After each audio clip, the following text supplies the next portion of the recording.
Do'stlar, hammaga assalomu alaykum. Xayrli kech. Mana bugun kunni ham kech kirgizdik. Hop, bir masala chiqib qoldi. Masala shuki, mana so'rni ko'rsizlar. Shu so'rida gaplashib o'tiruvdik. Bu uy egasi bizni YouTube kanalimiz ham bor. YouTube kanalimizning nomi xuddi mana Instagram'nikini singari Ali Zinalari. Instagramga obuna bo'lib qo'ying aka. Instagramda ham yaxshi kontentlarni olib turamiz desam, deydi, Instagramda nima foydasi bor deydi. Undan ko'ra YouTube yaxshi deydi. Albatta YouTube yaxshi, lekin Instagram ommalashib boryapgani uchun Instagramda ko'pchilik qiziqish bildiribganlar Instagramda. Hozir shu uy egasiga Instagramning foydasini va ziyanini ko'rsatib beraman. Mana bitgan zinamiz.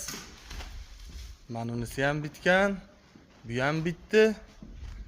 Bunisini hozir bitiramiz. Shu uy egasi. Aka, ko'rib oling. Shuhrat aka. Mana Instagramdagi foydasini hozir sizga tushuntiraman. Mana zinani tagi ponna musor. Hozir zinani quyib ketaman men. Ketamiz. Ketganimdan keyin agar Instagramni ko'rsangiz xato bo'ladi. Shu yerdaligimda ko'rsangiz foydangiz bo'ladi. Qani bitta ko'rib baho beringchi. Albatta bu hazil do'stlar. Xudo xolasa hammasi cho'tki holatda bo'lgan. Menimcha idealni.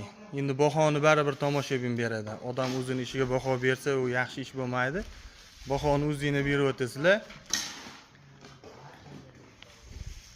Hammaga shunaqangi cho'tki uchastkalarni qilib, yayrab, mazza qilib yashash nasib qilsin. Iloyim shularning qatorida bizga ham, akani oilalariga, ishlariga, hammasiga havas qildim. Zo'r inson ekanlar, Alloh rozi bo'lsin. Iloji bo'lsa uzoq yillar birga ishlaymiz degan umiddaman.